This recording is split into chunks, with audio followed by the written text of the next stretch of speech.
നമുക്കിന്നൊരു ആവോലി കറി വെച്ച് നോക്കിയാലോ. അപ്പോൾ അതിനുവേണ്ടി നമ്മൾ ആവോലി മീനെടുത്ത് 2 എടുത്ത് കഴുകി വൃത്തിയാക്കി കൊണ്ടുവന്ന് വെച്ചിട്ടുണ്ട്. അപ്പോൾ നമ്മൾ വിനാഗിരിയിലൊക്കെ ഇട്ട് കുറച്ച് നേരം വെച്ചതിന് ശേഷം അതിൻ്റെ പുറത്തെ ഭാഗങ്ങളൊക്കെ ഒന്ന് കത്തിയും കൊണ്ട് ഇങ്ങനെ ചുരണ്ടി വടിച്ച് കളയണം.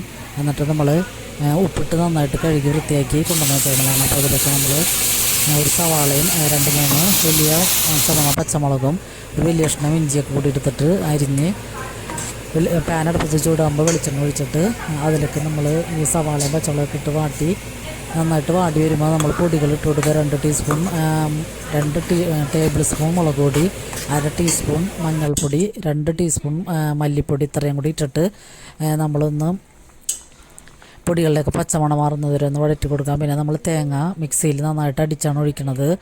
എന്നിട്ട് തേങ്ങ അടിച്ചൊഴിച്ചതിന് ശേഷം ആവശ്യത്തിന് ഉപ്പ് ഇടുക. പിന്നെ നമ്മൾ മാങ്ങ 2 ഇട്ടിട്ടുണ്ട്, അതും കൂടി ഇട്ടതിന് ശേഷം ആവശ്യത്തിന് വെള്ളം കൂടി ഒഴിച്ചിട്ട് ഈ ഗ്രേവി ഒന്ന് തിളച്ച് വരുമ്പോൾ തന്നെ നമ്മൾ എടുത്ത് വെച്ചിരിക്കുന്ന ആവോലി മീനിട്ട് കഷ്ണങ്ങളൊന്നും ഉടയാതെ ഇട്ടിട്ട് ഒരു 10 മിനിറ്റ് നേരം നമ്മൾ കുക്ക് എടുക്കാം.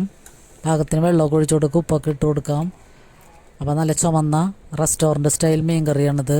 നല്ല അടിപൊളി ടേസ്റ്റിലുള്ള നല്ല സൂപ്പർ മീൻ കറിയാണ്. ലഞ്ചിനും ഡിന്നറിന് ചപ്പാത്തിയുടെയും പൊറോട്ടയുടെയും ഒക്കെ കൂടെ കഴിക്കാനൊക്കെ പറ്റിയ അടിപൊളി മീൻ കറിയാണ്. അപ്പോൾ ഈ 10-12 മിനിറ്റ് നമ്മളൊന്ന് കുക്ക് ചെയ്തതിന് ശേഷം ഫ്ലെയിം ഓഫ് ചെയ്തിട്ട് നമുക്കതിലൊക്കെ ചെറിയ ഉള്ളി മൂപ്പിച്ചിടണം.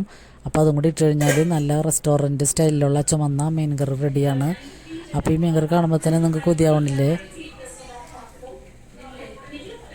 അപ്പോൾ ഈ വീഡിയോ ഇഷ്ടമായെങ്കിൽ നിങ്ങൾ ലൈക്ക് ചെയ്യാനും കമൻറ്റ് ചെയ്യാനും സബ്സ്ക്രൈബ് ചെയ്ത് സപ്പോർട്ട് ചെയ്യാനും മറക്കരുത്. അപ്പോൾ അടുത്തൊരു അടിപൊളി വീഡിയോയുമായി വരുന്നത് വരെ എല്ലാവർക്കും ഒരുപാട് നന്ദി.